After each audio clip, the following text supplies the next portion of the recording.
அப்போஸ்தலனாகிய பவுல் ரோமாபுரியாருக்கு எழுதின நிருபம். அதிகாரம் 1.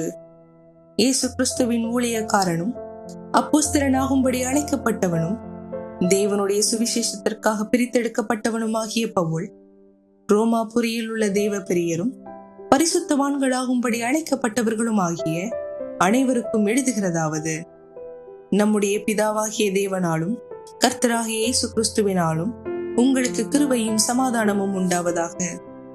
இயேசு கிறிஸ்துவை குறித்து தேவன் தம்முடைய தீர்க்கதரிசிகள் மூலமாய் பரிசுத்த வேதாகமங்களில் முன்னே தம்முடைய சுவிசேஷத்தை பற்றி வாக்குத்தத்தம் பண்ணினபடி, கர்த்தராகிய இயேசு கிறிஸ்துவானவர் மாம்சத்தின்படி தாவீதின் சந்ததியில் பிறந்தவரும் பரிசுத்தமுள்ள ஆவியின்படி தேவனுடைய சுதன் என்று மரித்தோரிலிருந்து உயிர் தெழுந்ததினாலே பலமாய் ரூபிக்கப்பட்ட தேவகுமாரனுமாயிருக்கிறார். அவர் சகல ஜாதிகளையும் அவர்களுக்குள் இயேசு கிறிஸ்துவினால் அழைக்கப்பட்டவர்களாகிய உங்களையும் தமது நாமத்தின் நிமித்தம் விசுவாசத்துக்கு கீழ்ப்படிய பண்ணும் பொருட்டு எங்களுக்கு கிருபையையும் அப்போஸ்தல ஊழியத்தையும் அருளி செய்திருக்கிறார். உங்கள் விசுவாசம் உலகமெங்கும் பிரசித்தமாகி இருக்கிறபடியினாலே முதலாவது நான் உங்கள் எல்லோருக்காகவும் இயேசு கிறிஸ்து மூலமாய் என் தேவனை ஸ்தோத்தரிக்கிறேன். நான் ஜெபம் பண்ணும் போதெல்லாம் இடைவிடாமல் உங்களை நினைத்துக் கொண்டிருக்கிறதை குறித்து தமது குமாரனுடைய சுவிசேஷத்தினாலே என் ஆவியோடு நான் சேவிக்கிற தேவன் எனக்கு சாட்சியாயிருக்கிறார். நீங்கள் ஸ்திரப்படுவதற்காக ஆவிக்குரிய சில வரங்களை உங்களுக்கு கொடுக்கும்படிக்கும் உங்களிலும் என்னிலும் உள்ள விசுவாசத்தினால் உங்களோடே கூட நானும் மாறுதல் அடையும் படிக்கும் உங்களை காண வாஞ்சியா இருக்கிறபடியினாலே எவ்விதத்திலாவது நான் உங்களிடத்தில் வருகிறதற்கு தேவனுடைய சித்தத்தினாலே எனக்கு நல்ல பிரயாணம் சீக்கிரத்தில் கிடைக்க வேண்டும் என்று வேண்டிக் கொள்கிறேன். சகோதரரே, புறஜாதிகளான மற்றவர்களுக்குள்ளே நான் பலனை அடைந்தது போல உங்களுக்குள்ளும் சில பலனை அடையும் படிக்கு உங்களிடத்தில் வர பலமுறை யோசனையாயிருந்தேன். ஆயினும் இதுவரைக்கும் எனக்கு தடை உண்டாயிற்று என்று நீங்கள் அறியாதிருக்க எனக்கு மனதில்லை. கிரேக்கருக்கும் மற்ற அந்நியர்களுக்கும் ஞானிகளுக்கும் மூடருக்கும் நான் கடனாளியாயிருக்கிறேன். ஆகையால் ரோமாபுரியில் இருக்கிற உங்களுக்கும் என்னால் இயன்ற மட்டும் சுவிசேஷத்தை பிரசங்கிக்க விரும்புகிறேன். கிறிஸ்துவின் சுவிசேஷத்தை குறித்து நான் வெட்கப்படேன். முன்பு யூதரிலும் பின்பு கிரேக்கரிலும் விசுவாசிக்கிறவன் எவனோ அவனுக்கு ரட்சிப்பு உண்டாவதற்கு அது தேவ பலனாயிருக்கிறது. விசுவாசத்தினாலே நீதிமான் பிழைப்பான் என்று எழுதியிருக்கிறபடி விசுவாசத்தினால் உண்டாகும் தேவநீதி விசுவாசத்துக்கென்ற அந்த சுவிசேஷத்தினால் வெளிப்படுத்தப்படுகிறது. சத்தியத்தை அநியாயத்தினாலே அடக்கி வைக்கிற மனுஷனுடைய எல்லாவித அவபக்திக்கும் அநியாயத்துக்கும் விரோதமாய் தேவ கோபம் வானத்திலிருந்து வெளிப்படுத்தப்பட்டிருக்கிறது. தேவனை குறித்து அறியப்படுவது அவர்களுக்குள்ளே வெளிப்படுத்தப்பட்டிருக்கிறது. தேவனே அதை அவர்களுக்கு வெளிப்படுத்தியிருக்கிறார்.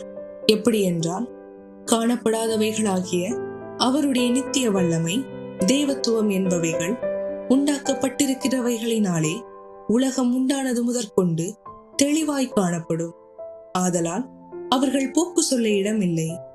அவர்கள் தேவனை அறிந்தும் அவரை தேவன் என்று மகிமைப்படுத்தாமலும் ஸ்தோத்தரியாமலும் இருந்து தங்கள் சிந்தைகளினாலே வீணர்களானார்கள். உணர்வில்லாத அவர்களுடைய இருதயம் இருளடைந்தது.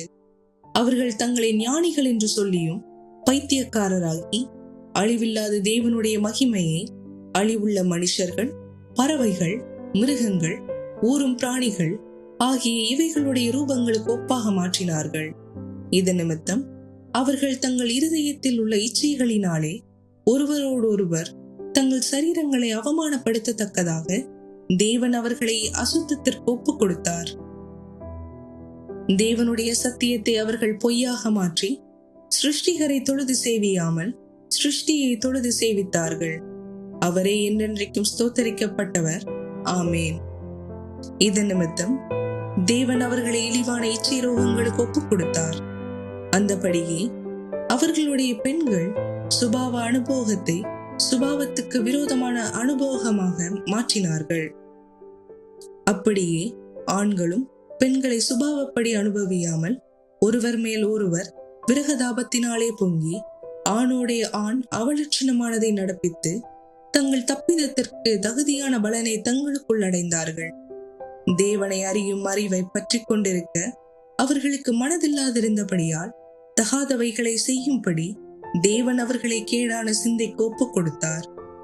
அவர்கள் சகலவித அநியாயத்தினாலும் வேசித்தனத்தினாலும் துரோகத்தினாலும் பொருளாசையினாலும் குரோதத்தினாலும் நிறையப்பட்டு பொறாமையினாலும் கொலையினாலும் வாக்குவாதங்களினாலும் வஞ்சகத்தினாலும் வன்மத்தினாலும் நிறைந்தவர்களுமாய் புறங்கூறுகிறவர்களுமாய் அவதூறு பண்ணுகிறவர்களுமாய் தேவ பகைஞருமாய் துராகிருதம் பண்ணுகிறவர்களுமாய் அகந்தை உள்ளவர்களுமாய் வீம்புக்காரருமாய் பொல்லாதவைகளை யோசித்து பிணைக்கிறவர்களுமாய் பெற்றாருக்கு கீழ்ப்படியாதவர்களுமாய் உணர்வு இல்லாதவர்களுமாய் உடன்படிக்கையை மீறுகிறவர்களுமாய் சுபாவ அன்பில்லாதவர்களுமாய் இணங்காதவர்களுமாய் இரக்கமில்லாதவர்களுமாய் இருக்கிறார்கள். இப்படிப்பட்டவைகளை செய்கிறவர்கள் மரணத்திற்கு பாத்திரராய் இருக்கிறார்கள் என்று தேவன் தீர்மானித்த நீதியான தீர்ப்பை அவர்கள் அறிந்திருந்தும் அவைகளை தாங்களே செய்கிறதும் அல்லாமல் அவைகளை செய்கிற மற்றவர்களிடத்தில் பிரியப்பட்டவர்களுமாய் இருக்கிறார்கள். அப்போஸ்தலனாகிய பவுல் ரோமாபுரியாருக்கு எழுதின நிருபம் அதிகாரம் 2. ஆகையால் மற்றவர்களை குற்றவாளியாக தீர்க்கிறவனே, நீ யாரானாலும் சரி, போக்கு சொல்ல உனக்கு இடமில்லை. நீ குற்றமாக தீர்க்கிறவைகள் எவைகளோ அவைகளை நீயே செய்கிறபடியால் நீ மற்றவர்களை குறித்து சொல்லுகிற தீர்ப்பினாலே உன்னைத்தானே குற்றவாளியாக தீர்க்கிறாய். இப்படிப்பட்டவைகளை செய்கிறவர்களுக்கு தேவனுடைய நியாய தீர்ப்பு சத்தியத்தின்படி இருக்கிறது என்று அறிந்திருக்கிறோம். இப்படிப்பட்டவைகளை செய்கிறவர்களை குற்றவாளிகள் என்று தீர்த்தும் அவைகளையே செய்கிறவனே, நீ தேவனுடைய நியாய தீர்ப்புக்கு தப்பித்துக் கொள்ளலாம் என்று நினைக்கிறாயோ? அல்லது தேவ தயவு நீ குணப்படும்படி உன்னை ஏவுகிறது என்று அறியாமல் அவருடைய தயவு, பொறுமை, நீடிய சாந்தம் இவைகளின் ஐஸ்வர்யத்தை அசட்டை பண்ணுகிறாயோ? உன் மன கடினத்திற்கும் குணப்படாத இருதயத்திற்கும் ஏற்றபடி தேவனுடைய நீதியுள்ள தீர்ப்பு வெளிப்படும் கோபாக்கினை நாளிலே உனக்காக கோபாக்கினையை குவித்துக் கொள்ளுகிறாயே. தேவன் அவனவனுடைய கிரியைகளுக்கு தக்கதாய் அவனவனுக்கு பலன் அளிப்பார். சோர்ந்து போகாமல் நற்கிரியைகளை செய்து மகிமையையும் கனத்தையும் அழியாமையும் தேடுகின்றவர்களுக்கு நித்திய ஜீவனை அளிப்பார். சண்டைக்காரராயிருந்து சத்தியத்திற்கு கீழ்ப்படியாமல் அநியாயத்திற்கு கீழ்ப்படிந்திருக்கின்றவர்களுக்கோ உக்கிர கோபாக்கினை வரும். முன்பு யூதரிலும் பின்பு கிரேக்கரிலும் பொல்லாங்கு செய்கிற எந்த மனுஷ ஆத்துமாவுக்கும் உபத்திரவமும் வியாகுலமும் உண்டாகும். முன்பு யூதரிலும் பின்பு கிரேக்கரிலும் எவன் நன்மை செய்கிறானோ அவனுக்கு மகிமையும் கனமும் சமாதானமும் உண்டாகும். தேவனிடத்தில் பட்சபாதம் இல்லை.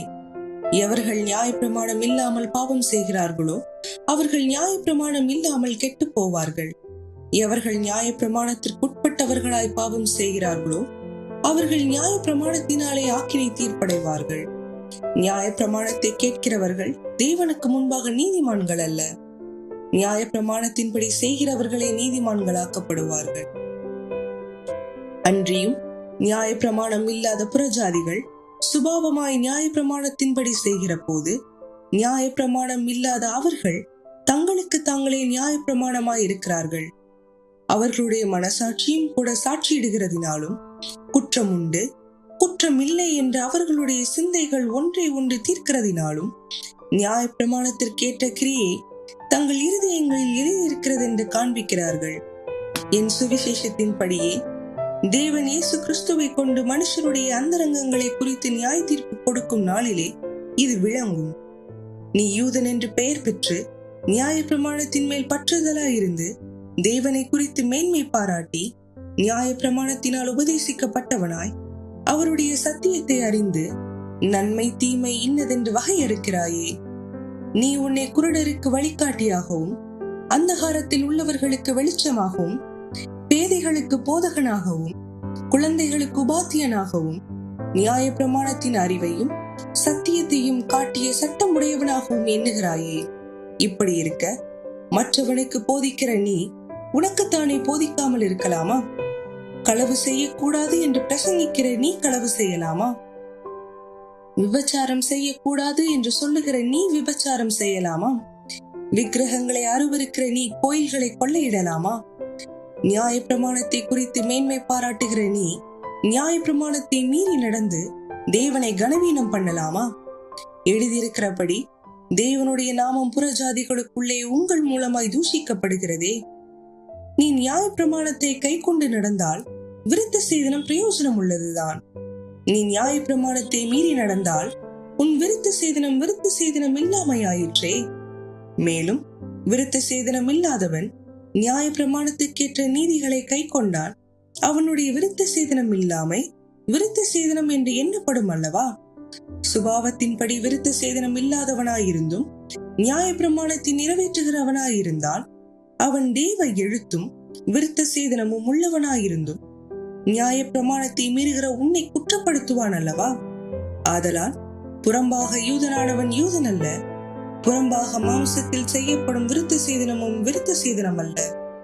உள்ளத்திலே யூதனானவனே யூதன், எழுத்தின்படி உண்டாகாமல் ஆவியின்படி இருதயத்தில் உண்டாகும் விருத்த சேதனமே விருத்த சேதனம். இப்படிப்பட்டவனுக்குரிய புகழ்ச்சி மனுஷராலே அல்ல, தேவனாலே உண்டாயிருக்கிறது. அப்போஸ்தலனாகிய பவுல் ரோமாபுரியாருக்கு எழுதின நிருபம், அதிகாரம் 3. இப்படியானால் யூதனுடைய மேன்மை என்ன? விருத்த சேதனத்தினாலே பிரயோஜனம் என்ன? அது எவ்விதத்திலும் மிகுதியாயிருக்கிறது. தேவனுடைய வாக்கியங்கள் அவர்களிடத்தில் ஒப்புவிக்கப்பட்டது விசேஷித்த மேன்மையாமே. சிலர் விசுவாசியாமற் போனாலும் என்ன? அவர்களுடைய அவிசுவாசம் தேவனுடைய உண்மையை அவமாக்குமோ? அப்படியாக்க மாட்டாது. நீர் உம்முடைய வசனங்களில் நீதிபரராய் விளங்கவும் உம்முடைய நியாயம் விசாரிக்கப்படும் போது வெற்றி அடைவும் இப்படி ஆயிற்று என்று எழுதியிருக்கிறபடி தேவனே சத்தியபரர் என்றும் எந்த மனுஷனும் பொய்யன் என்றும் சொல்வோமாக. நான் மனுஷர் பேசுகிற பிரகாரமாய் பேசுகிறேன். நம்முடைய அநீதி தேவனுடைய நீதியை விளங்க பண்ணினால் என்ன சொல்லுவோம்? கோபாக்கினையை செலுத்துகிற தேவன் அநீதராய் இருக்கிறார் என்று சொல்லலாமா? அப்படி சொல்லக்கூடாது. சொல்லக்கூடுமானால் தேவன் உலகத்தை நியாயம் தீர்ப்பது எப்படி? அன்றியும் என் பொய்யினாலே தேவனுடைய சத்தியம் அவருக்கு மகிமை உண்டாக விளங்கினதுண்டானால் இனி நான் பாவி என்று தீர்க்கப்படுவானேன்? நன்மை வரும்படிக்கு தீமை செய்வோமாக என்று சொல்லலாம் அல்லவா?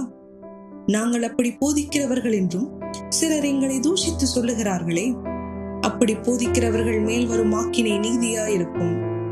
ஆனாலும் என்ன, அவர்களை பார்க்கிலும் நாங்கள் விசேஷித்தவர்களா? எவ்வளவேனும் விசேஷித்தவர்கள் அல்ல. யூதர் கிரேக்கர் யாவரும் பாவத்துக்கு உட்பட்டவர்கள் என்பதனை முன்பு திருஷ்டாந்தப்படுத்தினோமே. அந்தபடியே நீதிமான் ஒருவனாகிலும் இல்லை, உணர்வுள்ளவன் இல்லை, தேவனை தேடுகிறவன் இல்லை.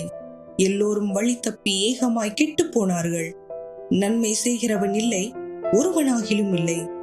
அவர்கள் தொண்டை திறக்கப்பட்ட பிரேத குழி, தங்கள் நாவினால் வஞ்சனை செய்கிறார்கள். அவர்களுடைய உதடுகளின் கீழே பாம்பின் விஷம் இருக்கிறது. அவர்கள் வாய் சபிப்பினாலும் கசப்பினாலும் நிறைந்திருக்கிறது. அவர்கள் கால்கள் இரத்தம் சிந்துவதற்கு தீவிரிக்கிறது.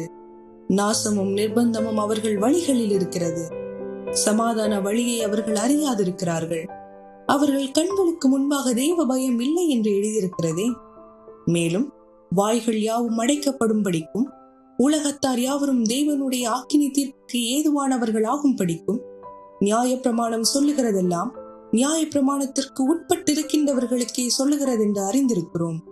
இப்படி இருக்க பாவத்தை அறிகிற அறிவு நியாய பிரமாணத்தினால் வருகிறபடியால் எந்த மனுஷனும் நியாய பிரமாணத்தின் கிரியைகளினாலே தேவனுக்கு முன்பாக நீதிமானாக்கப்படுவதில்லை.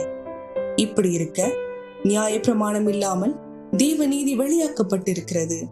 அதை குறித்து நியாய பிரமாணமும் தீர்க்க தரிசனங்களும் சாட்சியிடுகிறது. அது இயேசு கிறிஸ்துவை பற்றும் விசுவாசத்தினாலே பலிக்கும் தேவ நீதியே. விசுவாசிக்க எவர்களுக்குள்ளும் எவர்கள் மேலும் அது பலிக்கும், வித்தியாசமே இல்லை. எல்லோரும் பாவம் செய்து தேவ மகிமையற்றவர்களாகி இலவசமாய் அவருடைய கிருபையினாலே கிறிஸ்து இயேசுவில் உள்ள மீட்பை கொண்டு நீதிமான்களாக்கப்படுகிறார்கள். தேவன் பொறுமையாயிருந்த முற்காலத்தில் நடந்த பாவங்களை தாம் பொறுத்து கொண்டதை குறித்து தம்முடைய நீதியை காண்பிக்கும் பொருட்டாகவும் தாம் நீதி உள்ளவரும் இயேசுவினிடத்தில் விசுவாசமாய் இருக்கிறவனை நீதிமானாக்குகிறவருமாய் விளங்கும்படி இக்காலத்திலே தமது நீதியை காண்பிக்கும் பொருட்டாகவும் கிறிஸ்து இயேசுவினுடைய இரத்தத்தை பற்றும் விசுவாசத்தினாலே பலிக்கும் கிருபாதார பலியாக அவரையே ஏற்படுத்தினார். இப்படி இருக்க மேன்மை பாராட்டல் எங்கே? அது நீக்கப்பட்டதே. எந்த பிரமாணத்தினாலே?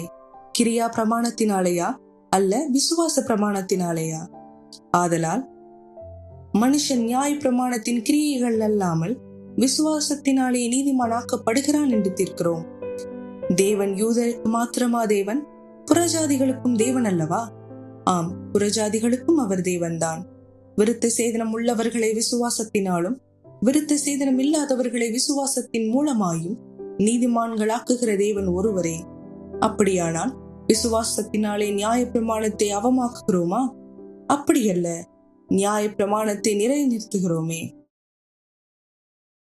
அப்போஸ்தலனாகிய பவுல் ரோமாபுரியாருக்கு எழுதின நிருபம், அதிகாரம் 4. அப்படியானால் நம்முடைய தகப்பனாகிய ஆபிரகாம் மாம்சத்தின்படி எண்ணத்தை கண்டடைந்தான் என்று சொல்லுவோம். ஆபிரகாம் கிரியைகளினாலே நீதிமான் ஆக்கப்பட்டானாகில் மேன்மை பாராட்ட அவனுக்கு ஏது உண்டு? ஆகிலும் தேவனுக்கு முன்பாக மேன்மை பாராட்ட ஏதுவில்லை. வேத வாக்கியம் என்ன சொல்லுகிறது? ஆபிரகாம் தேவனை விசுவாசித்தான், அது அவனுக்கு நீதியாக எண்ணப்பட்டது என்று சொல்லுகிறது. கிரியை செய்கிறவனுக்கு வருகிற கூலி கிருபை என்று எண்ணப்படாமல் கடன் என்று எண்ணப்படும். ஒருவன் கிரியை செய்யாமல் பாவியை நீதிமானாக்குகிறவரிடத்தில் விசுவாசம் வைக்கிறவனாயிருந்தால் அவனுடைய விசுவாசமே அவனுக்கு நீதியாக எண்ணப்படும்.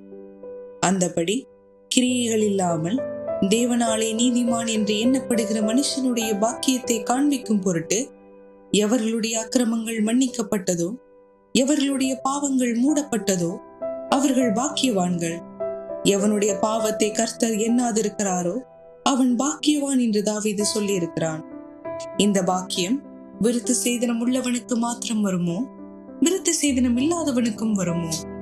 ஆபிரகாமுக்கு விசுவாசம் நீதியாக எண்ணப்பட்டது என்று சொல்லுகிறோமே, அது எப்பொழுது அவனுக்கு அப்படி எண்ணப்பட்டது? அவன் விருத்த சேதனம் உள்ளவனாய் இருந்த போதோ, விருத்த சேதனம் இல்லாதவனாய் இருந்த போதோ? விருத்த சேதனம் உள்ளவனாய் இருந்த போதல்ல, விருத்த சேதனம் இல்லாதவனாய் இருந்த போதே. மேலும் விருத்த சேதனம் இல்லாத காலத்தில் அவன் விசுவாசத்தினாலே அடைந்த நீதிக்கு முத்திரையாக விருத்த சேதனமாகிய அடையாளத்தை பெற்றான். விருத்த சேதனம் இல்லாதவர்களாய் விசுவாசிக்கிற யாவருக்கும் நீதி எண்ணப்படும் பொருட்டாக அவர்களுக்கு அவன் தகப்பனாய் இருக்கும் படிக்கும் விருத்த சேதனத்தை பெற்றவர்களாய் மாத்திரமல்ல, நம்முடைய தகப்பனாகிய ஆபிரகாம் விருத்த சேதனம் இல்லாத காலத்தில் அடைந்த விசுவாசமாகிய அடிச்சுவடுகளில் நடக்கிறவர்களுமாய் இருக்கிறவர்களுக்கு தகப்பனாய் இருக்கும் படிக்கும் அந்த அடையாளத்தை பெற்றான். அன்றியும் உலகத்தை சுதந்திரிப்பான் என்கிற வாக்குத்தத்தம் ஆபிரகாமுக்காவது அவன் சந்ததிக்காவது நியாய பிரமாணத்தினால் கிடையாமல் விசுவாசத்தினால் வருகிற நீதியினால் கிடைத்தது. நியாய பிரமாணத்தை சார்ந்தவர்கள் சுதந்திரவாளிகளானால் விசுவாசம் வீணாய் போகும், வாக்குத்தத்தமும் அவமாகும். மேலும் நியாய பிரமாணம் கோபாக்கினியை உண்டாக்குகிறது. நியாய பிரமாணம் இல்லாவிட்டால் மீறுதலும் இல்லை. ஆதலால் சுதந்திரமானது கிருபையினால் உண்டாகிறதா இருக்கும்படிக்கு அது விசுவாசத்தினாலே வருகிறது. நியாய பிரமாணத்தை சார்ந்தவர்களாகிய சந்ததியாருக்கு மாத்திரமல்ல, நாம் எல்லோருக்கும் தகப்பனாகிய ஆபிரகாமுடைய விசுவாசத்தை சார்ந்தவர்களான எல்லா சந்ததியாருக்கும் அந்த வாக்குத்தத்தம் நிச்சயமாய் இருக்கும்படிக்கு அப்படி வருகிறது. அநேக ஜாதிகளுக்கு உன்னை தகப்பனாக ஏற்படுத்தினேன் என்று எழுதியிருக்கிறபடி அவன் தான் விசுவாசித்தவருமாய் மரித்தோரை உயிர்ப்பித்து இல்லாதவைகளை இருக்கிறவைகளைப் போல அழைக்கிறவருமாய் இருக்கிற தேவனுக்கு முன்பாக நாம் எல்லோருக்கும் தகப்பனானான். உன் சந்ததி இவ்வளவா இருக்கும் என்று சொல்லப்பட்டபடியே தான் அநேக ஜாதிகளுக்கு தகப்பனாவதை நம்புகிறதற்கு ஏதுவில்லாதிருந்தும் அதை நம்பிக்கையோட விசுவாசித்தான். அவன் விசுவாசத்திலே பலவீனமாயிருக்கவில்லை. அவன் ஏறக்குறைய 100 வயதுள்ளவனாயிருக்கும் போது தன் சரீரம் செத்து போனதையும் சாராளுடைய கர்ப்பம் செத்து போனதையும் எண்ணாதிருந்தான். தேவனுடைய வாக்குத்தத்தத்தை குறித்து அவன் அவிசுவாசமாய் சந்தேகப்படாமல் தேவன் வாக்குத்தத்தம் பண்ணினதை நிறைவேற்ற வல்லவராய் இருக்கிறார் என்று முழு நிச்சயமாய் நம்பி தேவனை மகிமைப்படுத்தி விசுவாசத்தில் வல்லவனானான். ஆகையால் அது அவனுக்கு நீதியாக எண்ணப்பட்டது. அது அவனுக்கு நீதியாக எண்ணப்பட்டது என்பது அவனுக்காக மாத்திரமல்ல, நமக்காகவும் எழுதப்பட்டிருக்கிறது.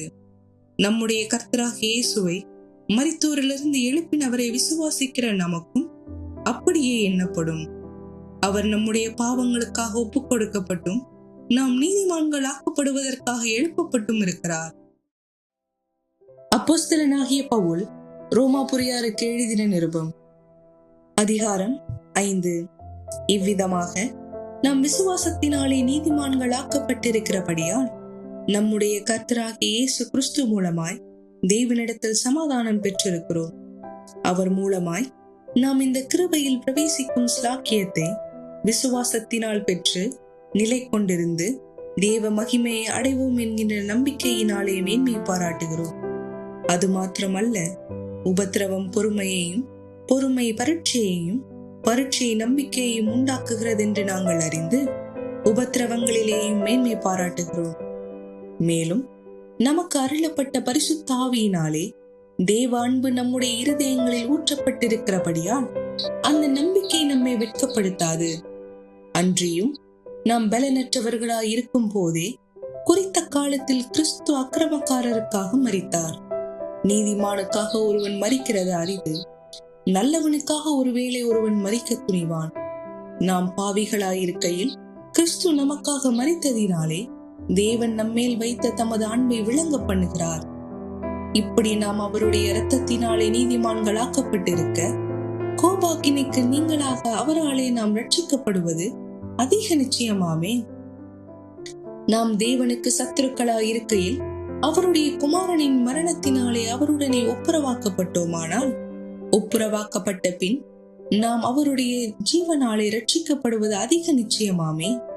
அதுவும் அல்லாமல் இப்பொழுது ஒப்புரவாக்குதலை நமக்கு கிடைக்க பண்ணின நம்முடைய கர்த்தராகிய இயேசு கிறிஸ்து மூலமாய் நாம் தேவனை பற்றி மேன்மை பாராட்டுகிறோம். இப்படியாக ஒரே மனுஷனாலே பாவமும் பாவத்தினாலே மரணமும் உலகத்திலே பிரவேசித்தது போலவும், எல்லா மனுஷரும் பாவம் செய்தபடியால் மரணம் எல்லோருக்கும் வந்தது போலவும் இதுவும் ஆயிற்று. நியாயப்பிரமாணம் கொடுக்கப்படுவதற்கு முன்னும் பாவம் உலகத்தில் இருந்தது. நியாய பிரமாணம் இல்லாதிருந்தால் பாவம் எண்ணப்பட மாட்டாது. அப்படி இருந்தும் மரணமானது ஆதாம் முதல் மோசே வரைக்கும் ஆதாமின் மீறுதலுக்கொப்பாய் பாவம் செய்யாதவர்களை மாட்கொண்டது. அந்த ஆதாம் பின்பு வந்தவருக்கு முன் அடையாளமானவன். ஆனாலும் மீறுதலின் பலன் கிருபை வரத்தின் பலனுக்கு ஒப்பானதல்ல. எப்படியெனில், ஒருவனுடைய மீறுதலினாலே அநேகர் மரித்திருக்க, தேவனுடைய கிருபையும் இயேசு கிறிஸ்து என்னும் ஒரே மனுஷருடைய கிருபையினாலே வரும் ஈவும் அநேகர் மேல் அதிகமாய் பெருகி இருக்கிறது. மேலும் ஒருவன் பாவம் செய்ததினால் உண்டான தீர்ப்பு தேவன் அருளும் ஈவுக்கு ஒப்பானதல்ல. அந்த தீர்ப்பு ஒரே குற்றத்தின் நிமித்தம் ஆக்கினைக்கு ஏதுவாயிருந்தது. கிருபை வரமோ அநேக குற்றங்களை நீக்கி நீதி விளங்கும் தீர்ப்புக்கு ஏதுவாயிருக்கிறது. அல்லாமலும் ஒருவனுடைய மீறுதலினாலே அந்த ஒருவன் மூலமாய் மரணம் ஆண்டு கொண்டிருக்க, கிருபையின் பரிபூரணத்தையும் நீதியாகிய ஈவின் பரிபூரணத்தையும் பெறுகிறவர்கள் இயேசு கிறிஸ்து என்னும் ஒருவராலே ஜீவனை அடைந்து ஆளுவார்கள் என்பது அதிக நிச்சயமாமே. ஆகையால் ஒரே மீறுதலினாலே எல்லா மனுஷருக்கும் ஆக்கினைக்கு ஏதுவான தீர்ப்பு உண்டானது போல, ஒரே நீதியினாலே எல்லா மனுஷருக்கும் ஜீவனை அளிக்கும் நீதிக்கு ஏதுவான தீர்ப்பு உண்டாயிற்று. அன்றியும் ஒரே மனுஷனுடைய கீழ்ப்படியாமையினாலே அநேகர் பாவிகளாக்கப்பட்டது போல, ஒருவருடைய கீழ்ப்படிதலினாலே அநேகர் நீதிமான்களாக்கப்படுவார்கள். மேலும் மீறுதல் பெருகும்படிக்கு நியாயப்பிரமாணம் வந்தது. அப்படி இருந்தும் பாவம் பெருகின இடத்தில் கிருபை அதிகமாய் பெருகிற்று. ஆதலால் பாவம் மரணத்துக்கு ஏதுவாக ஆட்கொண்டது போல, கிருபையானது நம்முடைய கர்த்தராகிய இயேசு கிறிஸ்துவின் மூலமாய் நீதியினாலே நித்திய ஜீவனுக்கு ஏதுவாக ஆட்கொண்டது.